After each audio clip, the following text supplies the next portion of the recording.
আসসালামু আলাইকুম, সবাই কেমন আছেন? আজকে দারুণ একটা রেসিপি নিয়ে হাজির হয়েছি আপনাদের সামনে।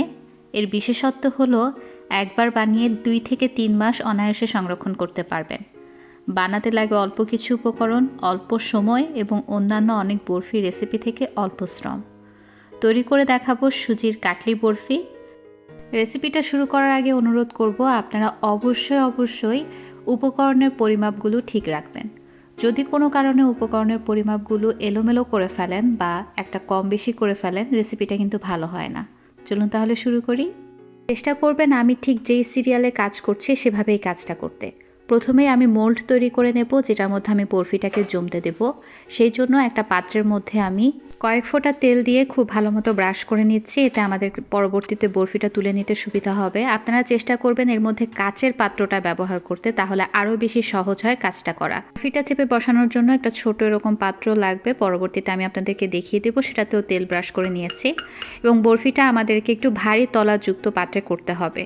দেখতেই পাচ্ছেন আমি এরকম ভারী তলাযুক্ত একটা পাত্র নিয়েছি এবং এর মধ্যে 2 কাপ পরিমাণ সুজি দিয়ে দিয়েছি। সুজিগুলো মিহিদানার সুজি। অন্য একটা পাত্রে চিনির শিরা তৈরি করার জন্য 2 কাপ পরিমাণ চিনি নিয়ে নিচ্ছি। এর মধ্যে নিয়ে নিচ্ছি 1.25 কাপ পরিমাণ পানি। আমি আপনাদেরকে আবারও বলছি, অবশ্যই চেষ্টা করবেন মেজারমেন্টগুলো ঠিক রাখতে। আপনাদের হাতের কাছে যদি মেজারমেন্ট কাপ না থাকে, তাহলে যেই কাপ দিয়ে আপনারা সুজি মাপবেন ঠিক সেই কাপ দিয়ে চিনি, পানি এবং সব কিছু মেপে নেবেন, তাহলে মেজারমেন্টটা ঠিক থাকবে।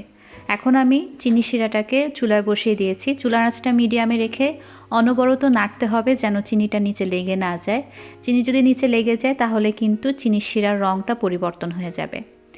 চিনিটা পুরোপুরি গলে যাওয়া পর্যন্ত আমাদেরকে চিনি শিরাটা কন্টিনিউ নাড়াচাড়া করতে হবে। একটা সময় চিনি শিরাটা একটু একটু করে ঘন হতে শুরু করবে। এই সময়ে আপনারা একটা প্লেট নিয়ে দেখবেন, এই প্লেটের মধ্যে সামান্য একটু এরকম করে শিরা নিয়ে দেখবেন। এরপর এটাকে কয়েক সেকেন্ড ঠান্ডা হওয়ার জন্য অপেক্ষা করবেন। তারপর এরপর হাতে নিয়ে ঠিক এইভাবে দেখবেন, যদি এটা মধুর মতো কনসিস্টেন্সি হয় এবং ঠিক এরকম একটা তার তৈরি হয়, দেখতেই পাচ্ছেন খুব লুজ একটা তার তৈরি হচ্ছে, তাহলে বুঝতে হবে শিরাটা একদম রেডি হয়ে গেছে এবং টেক্সচারটা অনেকটা মধুর মতো হবে। তখন আমি শিরাটাকে একটা সাইডে চুলা বন্ধ করে রেখে দিয়েছি। এখন আমি যেই পাত্রটাতে সুজি নিয়েছিলাম সেটা চুলায় বসিয়ে দিয়েছি। চুলার আঁচটা এই পর্যায়ে একদম কমানো থাকবে।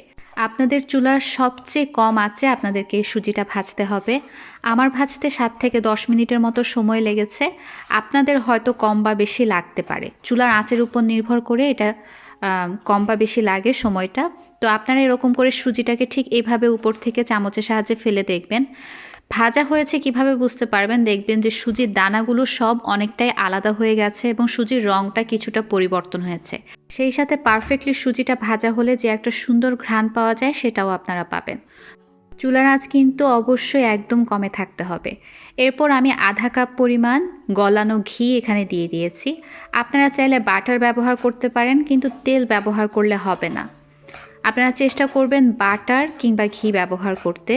কোনো কারণে যদি আপনাদের ঘির পরিমাণ কম থাকে, তাহলে ঘি এবং তেল মিলিয়ে ব্যবহার করতে পারেন।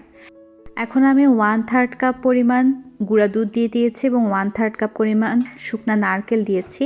এটা আমি শুধুমাত্র স্বাদ বাড়ানোর জন্য ব্যবহার করেছি। আপনাদের হাতের কাছে যদি না থাকে, না দিলেও চলবে। এটা জরুরি কোনো উপকরণ নয়। আমি শুধুমাত্র স্বাদ বাড়ানোর জন্য এই 2টা উপকরণ ব্যবহার করেছি। খুব ভালো মতো সুজির সাথে মিলিয়ে নিয়েছি। দেখতে পাচ্ছেন কোনোটাই কিন্তু আলাদা হয়ে নেই, খুব ভালো মতো সুজির সাথে মিলে গেছে। এখন আমি যেই চিনি শিরাটা তৈরি করেছিলাম সেটাকে আবার গরম করে নিয়েছি। ঠিক একদম বলক উঠা গরম শিরা আমাদেরকে সুজির মধ্যে দিতে হবে।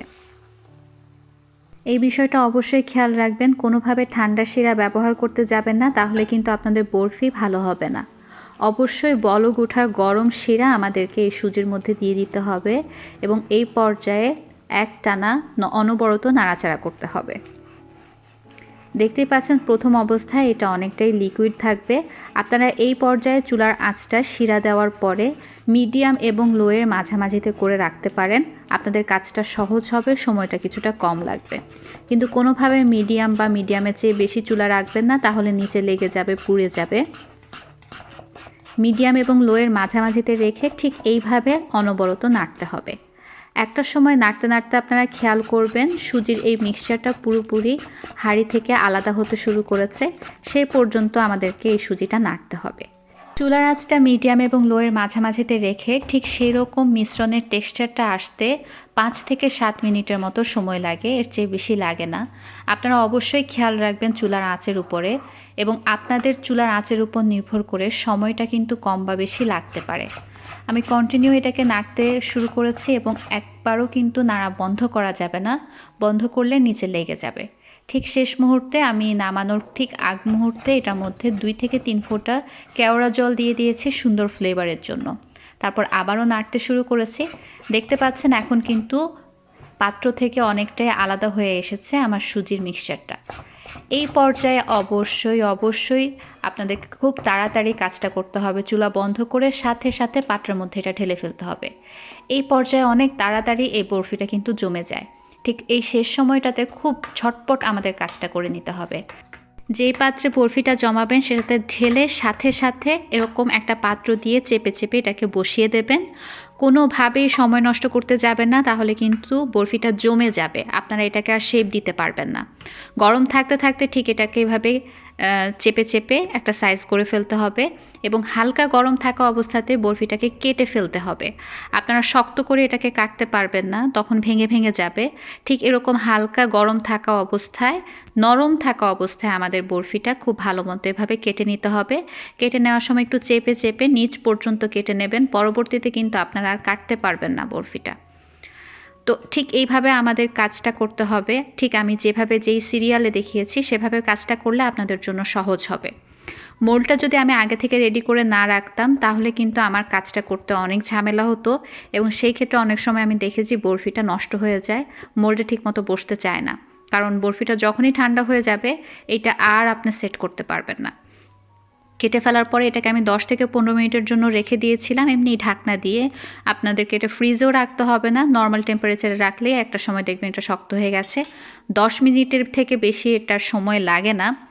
তারপর 10 মিনিট পরে আপনাদেরকে ঠিক এটাকে আনমোল্ড করে ফেলতে হবে। আপনারা ঘন্টার পর ঘন্টা মোল্ডের মধ্যে রেখে দিতে পারবেন না, এটা 10 মিনিট পরে আনমোল্ড করে ফেলবেন। তারপর এটাকে আপনারা বক্সের মধ্যে ভরে সংরক্ষণ করবেন। এখন আমি বলছি এগুলোকে কিভাবে সংরক্ষণ করতে হবে। আমরা সাধারণত বিস্কিট যেভাবে সংরক্ষণ করি একটা এয়ারটাইট বক্সের মধ্যে, ঠিক এইভাবে আপনারা রেখে এটাকে 2 থেকে 3 মাসের মতো সংরক্ষণ করতে পারবেন। 2 থেকে 3 মাস এটা মুচমুচে থাকবে, অনেক সময় এর থেকে বেশি সময়ও থাকে। কোনোভাবে বক্সের মুখটা অনেকক্ষণ খুলে রাখবেন না, তাহলে কিন্তু ভেতরটা নেতিয়ে যাবে।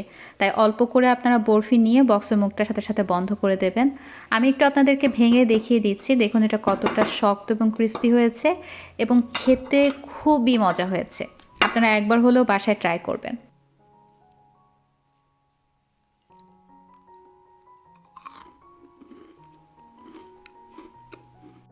এই ছিল আমার আজকের আয়োজন। আমি আশা করছি আমার রেসিপিটা আপনাদের উপকারে আসবে। আপনারা অবশ্যই বাসায় ট্রাই করবেন, আমাকে জানাতে ভুলবেন না আপনাদের কাছে কেমন লেগেছে। আরও একটা বিষয় আমি আবারও বলে দিচ্ছি, মেজারমেন্টগুলো ঠিক রাখার চেষ্টা করবেন, কারণ আমি কোনোভাবেই চাই না আপনারা ট্রাই করলে আপনার রেসিপিটা না হোক। তাই আমি আপনাদেরকে সব টিপসগুলো ভিডিওতে বলে দেওয়ার চেষ্টা করেছি।